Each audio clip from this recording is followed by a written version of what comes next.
Welcome back to Consumer Labs. Today we're going to talk about what you actually need to start a 3D business.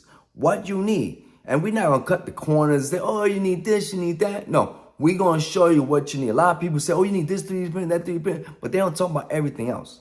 So we're going to talk about the whole glamour, the whole macaroni and cheese. Every little piece, every little part that you're going to need. Now, with that being said, I'm going to tell you ahead of time, it's going to cost you some money. Also, I want you to forgive me because this video is done raw. There's no editing or audio and all that. It's done raw. All right, so with that being said, what we really need, what we're trying to do today, just make sure we're clear. What we're trying to do is to show you what you need to start a 3D business. That's what we want to show you, right? The first thing, though, that you're going to need, I want to say, is creativity. You're going to need your mind. You have to have the capability to create. No matter what you buy, how many 3D printers you get, if you don't have the capabilities to create or make, now I'm not saying you gotta be the greatest creator in the world, but you gotta be able to have some type of technical knowledge. You're gonna need some technical knowledge. Don't let no one tell you that these 3D printers are plug and play. Not one 3D printer is plug and play. And I've had many types of 3D printers. Matter of fact, I have the original MakerBot 3D printer. And by the way, that 3D printer was made of, guess what? Not plastic, not metal. It was made of wood. If you like to see that one, leave a comment below and I'll pull it out and I'll let you see what that one looks like. All right, so that's how far back I go.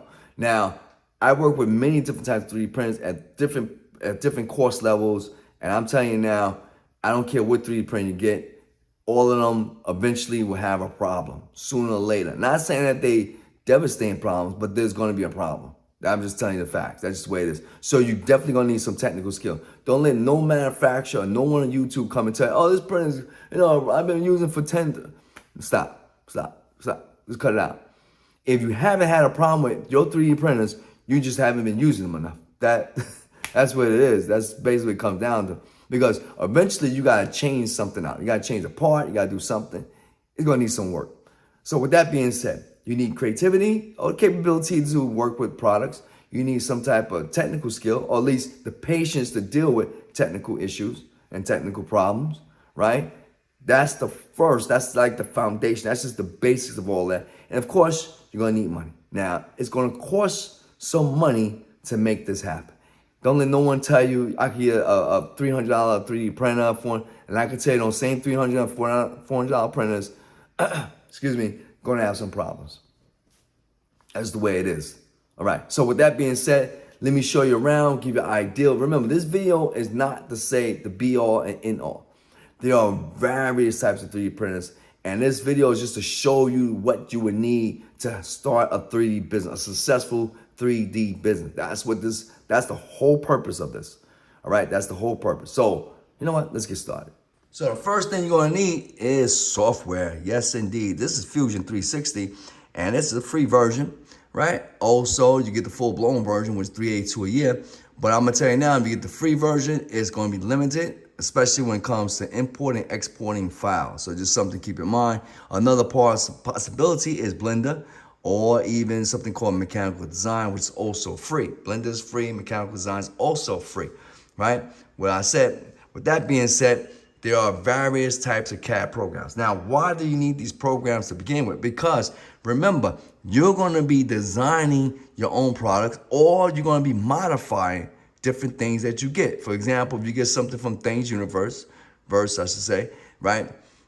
That particular website have various types, or printables, by the way, have various designs. With that being said, you can't just go outright and print them. You have to modify them. In order to modify them, you need something like this. All right, so just something to keep in mind. All right, with that being said, so you got the software, which is like something like 360 for CAD design your own things. Right, you can use other programs as well. There's lots of them, lots and lots of them. Another thing you're gonna need other than software programming is you're gonna need this. You're gonna need a laptop. By the way, this is the ROG Zephyr Dual 16, a powerful laptop. And you may say, why I need a laptop if I could just use a desktop? And I do have a desktop too. That's Alienware down there. And this one here is the ROG. Now, why both? I'm gonna tell you now, you're gonna need both. Why? Because the desktop is for stuff that you're doing at home, in the shop. But there's gonna be things that you're gonna need to go away and do. For example, there was a time when I needed to go scan a particular part. I couldn't carry the part to my house, bring it downstairs, right? Or bring it to the office and then sit there and scan it, right? I mean, that's just not gonna happen. I had to bring the laptop, the equipment to the site and then scan it from there. So that's why a laptop is needed. Now, I know what you say, oh my God, it's already expensive. Yes, because this particular laptop is about over $3,000, right? So you're gonna be paying some money. I told you this before, it's gonna cost some money to have a 3D business, but it's like anything. If you wanted to start a McDonald's business, don't you have to invest there too? You gotta buy the products, the building, all that, right? Same thing. So with that being said, there you go. You got your desktop, you got your laptop, and you got your software for 3D CAD designing or designing some type of product. Another thing you're gonna need is you're gonna need a 3D scanner. Yes, indeed, you're gonna need a 3D scanner. This particular scanner is from Revopoint. You're gonna need that. Why? Because there's gonna be products that you're gonna need to scan. People might say, oh, by the way, can you scan this for me? I have someone already who wanted me to scan a car part, right? I gotta go down there, I gotta scan the part using my scanner, not the Revopoint though. I got another scanner called InShine, if I'm pronouncing that right. And I use that to do the scan. It works beautiful. But nevertheless, you're gonna need a 3D scan. Like I said, this one's in Revopoint. This one here here's another one I have here. And this one is called Next Engine 3D scanner. The Revopoint is about $700-800, I believe, if I remember correctly. This one here is about $3,000, a little bit over $3,000. So just to give you an idea of what you need. In addition to the scanner, you're gonna probably need a rotating bed. This here rotates so I can get all around my particular object that I'm trying to scan. But keep in mind, they have a bigger one where a person can stand on it and it'll rotate. It's kind of cool, right? But just to be just keep it real, that's gonna cost you about $400. Matter of fact, Revopoint sells that. With that being said, so now we got the software, we got the laptop, desktops, we got the scanners. Oh man, what else do we need? Well, we're gonna need the 3D printer. So now there's different ways of printing. You can print with an FDM, right? Or you can do an SLA. Now, this one here, and there's other types of 3D printers you can do as well, right? But I'm talking about things that are more readily available. Now, this here is a robotic arm. This robotic arm could also do 3D printing, right? So this is not a full-fledged machine that you probably used to seeing as far as 3D printing is concerned, but this one is a robotic arm. It does 3D printing as well. But nevertheless, what else? What other way to do 3D print? Well, you can always go to something like this. This one here is X Plus Qidi 3D. Like I said to you before, I have all different types of 3D printers. All different types of 3D printers. You can see I got robotic arms. I got this type. I have more professional models, right? I'm going to show it right here. And this one here is a Raise 3D Pro. And by the way, I just ordered the X1 Carbon, right? Carbon X1 from Bamboo Labs. Forgive me if I'm pronouncing that wrong. But nevertheless, you can see I have various types of 3D printers, right? From robotic arms to big units like that to units like that. I got like about 3 or 4 more different types. But the reason for, now you might say, why have so many types of printers? Because I'm printing different types of material. So you want the best machine for the best quality. The first printer I showed you, I wouldn't use that for something that requires high temperature because the magnetic bed tends to bend, right? This one here, I can print anything on it, is a professional model as well. Now, I'm gonna make a statement. So basically that's almost the whole picture. But there's something else you gotta get. There's something called filaments, of course, right? You gotta buy the material. Now, with filaments, this by the way is a PLA. With the filaments, you can buy all types of filament. I mean, you can buy PLA, you can buy polycarbonate, you can buy ASA. I mean, the list goes on and on and on, right? You can buy a type of filaments that have wood in it. I mean, it goes on and on. So you're gonna need the filaments. In addition to that, you're gonna also need tools. So you can see here, I got tools, I got cutters, I got ways to clean out the 3D printer. Oh, that one's empty, right? I got glue sticks, I got different types of glues. As you can see, I have adhesive so that sometimes you're gonna need to print some items, you need to keep it on the bed. So you gotta use some type of special types of adhesives, right? And of course, you're gonna need a caliper. Now, this caliper, you're gonna need something like that. Why you need a caliper? Because you wanna make sure your measurements are correct, right? And this right here, this is what I was trying to show you first time. And this, please, once again, gentlemen, ladies and gentlemen, please forgive me for this video. There's no editing here. Everything's done straight and raw.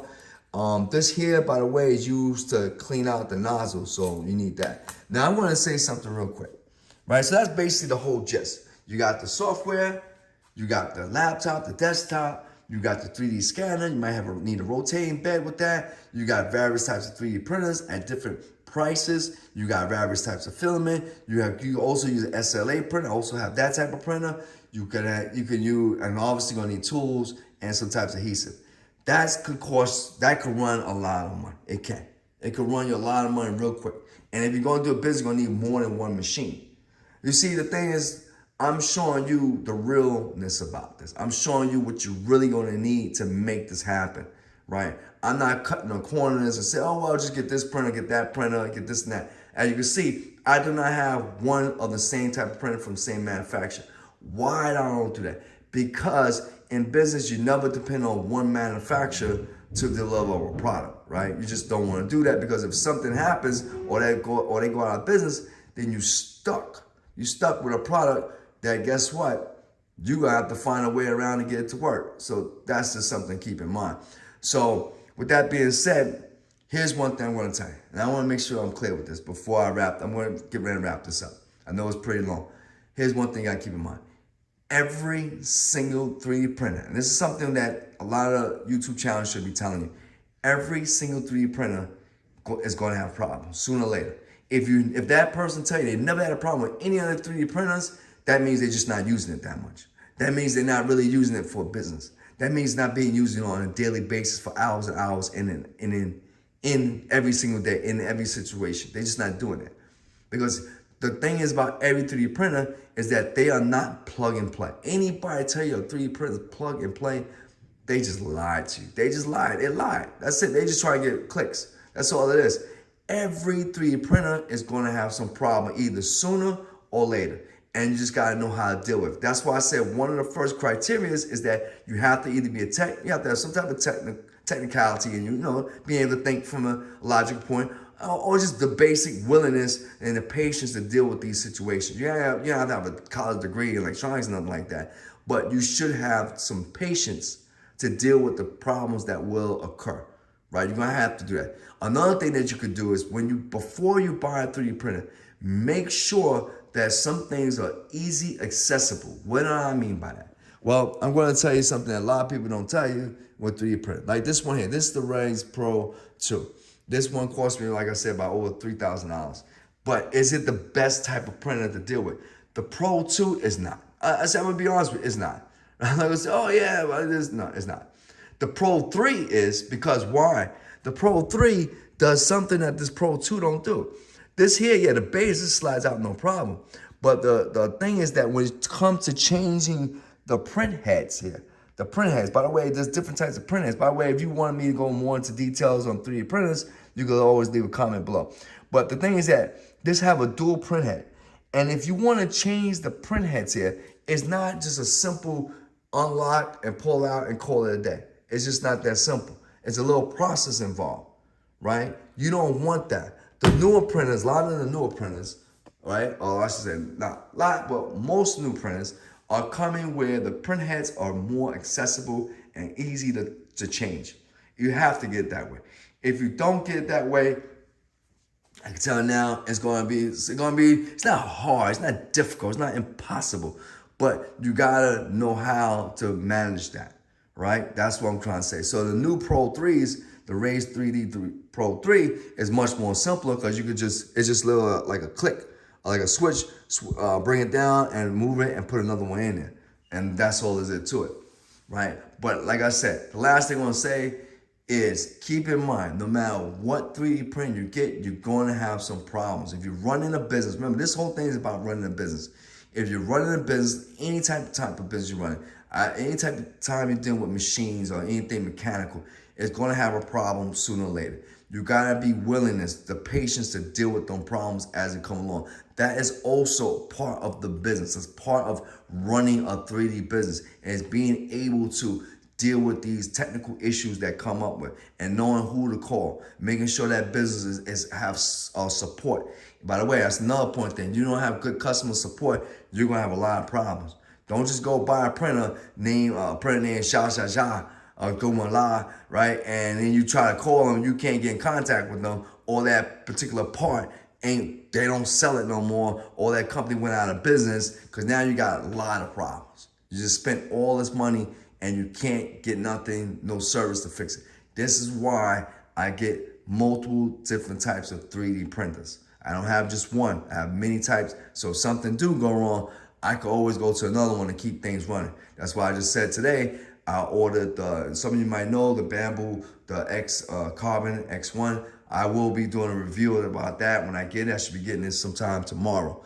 So that being said, this is Consumer Labs. The whole point of this, once again, ladies and gentlemen, just to summarize it, if you want to start a 3D business, the first thing starts what? Imagination. You have to have the concept, the willingness to think and go outside the box. You want to be successful in business, don't just sit there and replicate things that people make. If you see something that looks great, modify it, change it up. That's why you need the software.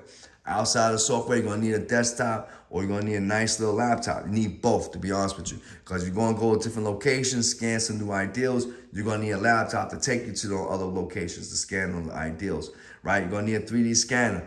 There are various types of 3D scanners. I just showed you one or two of them.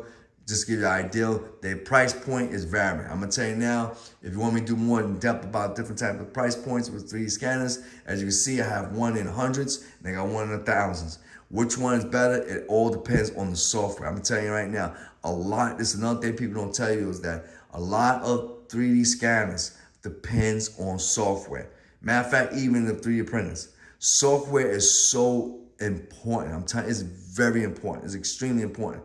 Software is very important, especially when you're dealing with these devices, right? 3D printers, you gotta have great software. If you don't have great software with 3D printer, you might as well just hang it up, because you have a lot of problems, right?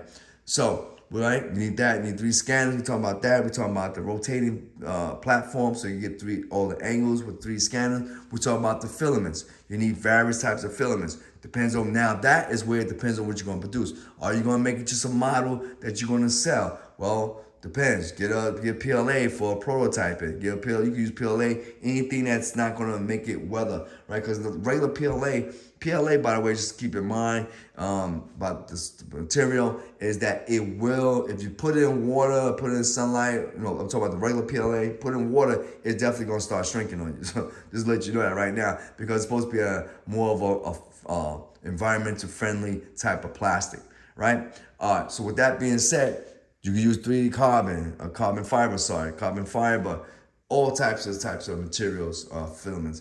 You can also, like I said before, you can use a SLA printer. That's more like a resin printer. I have that as well. I could do a review on that another time. But this video is getting very long, and I just want to cut it short. I want to keep it going. Once again, please forgive me for any errors I've done in the video. This is done raw, straight raw. I just want to show you what you really need to have a 3D business. As you can see, there's a lot of stuff, and the stuff will cost you some money. But it's like any business, any venture that you plan to do, you're going to have to pay to be the boss. Pay to be the boss. That's what it is. This is Consumer Labs. Until next time, we'll talk.